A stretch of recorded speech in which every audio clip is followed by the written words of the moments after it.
The COVID-19 pandemic is caused by severe acute respiratory syndrome coronavirus 2. SARS-CoV-2. In December 2019, the novel virus was detected in Wuhan, China. The virus expanded worldwide despite attempts to contain it. The WHO declared a pandemic on the 11th of March 2020. By the 1st of July 2022, the pandemic had produced 547 million illnesses and 6.33 million fatalities, making it one of the deadliest in history. COVID-19 symptoms include fever, dry cough, and exhaustion. Elderly persons and those with particular medical disorders are prone to severe sickness. Despite widespread pessimism, the COVID-19 pandemic continues to be the most significant threat to economic expansion in the countries represented by the survey respondents. A year and a half after the commencement of the COVID-19 pandemic, the world economy will experience its most robust post-recession rebound in 8 decades. However, the comeback is anticipated to be unequal across nations, with large economies likely to have robust growth while many developing economies lag behind. The international economy faces 2 challenges: epidemics and their impact on macroeconomic factors like unemployment and inflation. Different sources predict that the current epidemic will bring a long-term global economic crisis. Same for Malaysia and Japan. Most self-employed employees endured lengthy unemployment during the outbreak, their data shows. Young workers and college graduates are more likely to lose their jobs, and this has hurt GDP. Unemployment, inflation, interest rates, and tourism. In 2019, Malaysia's unemployment rate was 3.3%, meaning that there were 508,200 unemployed people in the nation, while Japan's unemployment rate was 2.3%. The slightly higher rate in 2019, which can be attributed to the fact that the first case of COVID-19 was found toward the end of the year 2019. At that time, the economy is still running smoothly. A large number of economic sectors were not impacted due to the fact that the first containment measure, which was known as the Movement Control Order, MCO, was imposed beginning in March of 2020. In January 2020, there were 3.2% unemployed people. However, the unemployment rate did not stop increasing, and on May 10, 2020, it reached a high of 5.3%. We can see from the statistic that the unemployment rate is occasionally rising. This is because of the Movement Control Order, MCO, which was put in place in the country to slow down the spread of COVID-19 starting on March 18, 2020. The government has put in place a few rules, one of which is that non-essential services must close. These restrictions affect most parts of the economy, including those that have to do with education.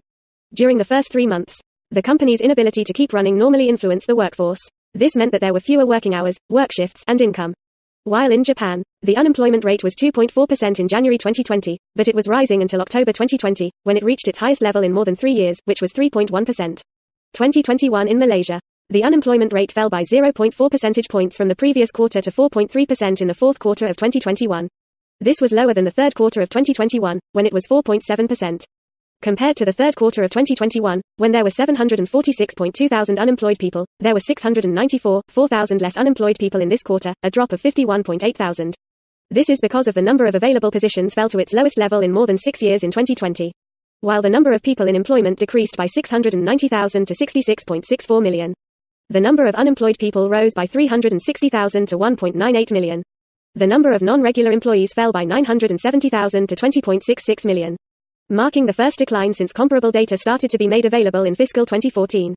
They took the brunt of the pandemic's forced layoffs and stoppage of contract renewals as more businesses, particularly in the services industry, which heavily relies on part-time workers.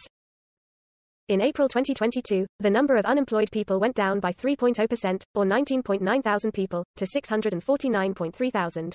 This continued a 9-month downward trend. So, after 2 years of the COVID-19 pandemic in the country, the unemployment rate dropped below 4% for the first time, to 3.9%. This is because as more business activities start up again, they will need more people to run, which will create more job opportunities on the market to keep the businesses running. People think that this has made more people want to join the job market. In July of 2021, Japan's unemployment rate fell to 2.8%, and it kept going down each month until it reached 2.5% in April of 2022. Japan's unemployment rate went down because there was a lot of demand for workers in the manufacturing industry. From a year ago, there were 34.6% more job openings in this industry. The unemployment rate for both countries showed a good decline, where both reached rates below 4% after 2 years of COVID-19 hit. This indicates that the country has successfully entered the endemic phase.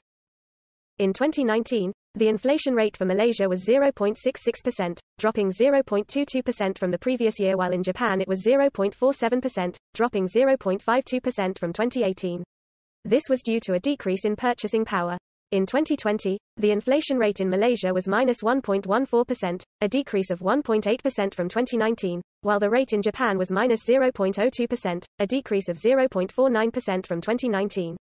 It indicates that both nations will experience deflation in 2020. However, deflation in Malaysia is more severe than in Japan. This was the outcome of COVID-19, which combined with sluggish global oil prices to reduce demand. The sustained deflationary pressures arise from both cost-push factors such as reduced energy and commodity prices and weak demand conditions in the midst of the ongoing coronavirus COVID-19 epidemic, which will result in an 8% decline in Malaysia's real GDP in 2020. In Japan, this marked the first annual fall since April 2017. While the decline was mostly attributable to falling energy costs following the collapse of the crude oil price, it has reinforced forecasts that Japan's consumer prices will fall in the coming months as the pandemic's impact on the economy intensifies. The impact of deflation on monetary policy, which has been confined by the zero bound on nominal interest rates, has likely been the most substantial. As previously stated, the Bank of Japan, BOJ, has responded to falling prices in recent years by lowering short-term interest rates to their floor. In 2021, the rate kept increasing to 2.48% for Malaysia, and for Japan the rate decreased from -0.02% in previous year to -0.23%.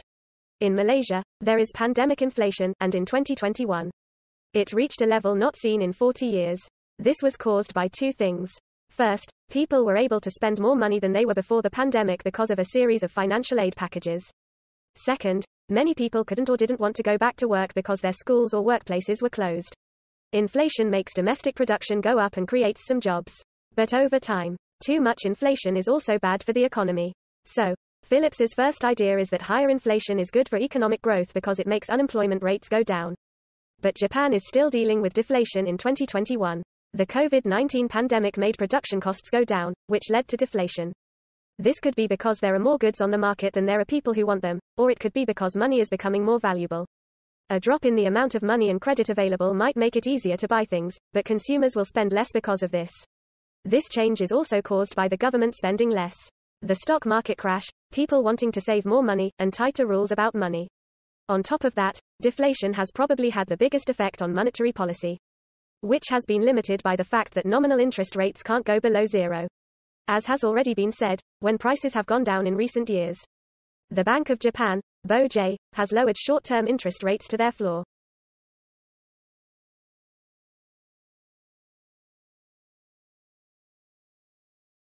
The COVID-19 outbreak and the subsequent containment measures have had a substantial impact on the Malaysian and Japan economy.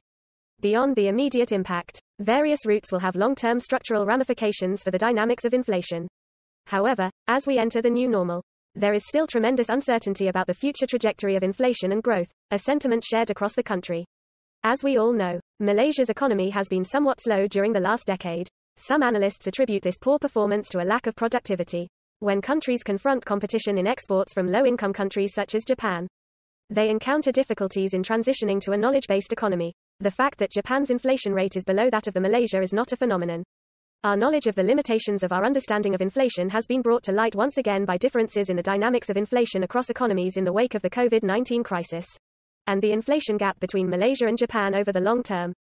We believe that since the central bank has viewed being humble as a key since the COVID-19 outbreak, such understanding generally needs to be known by officials in other nations and provinces as well.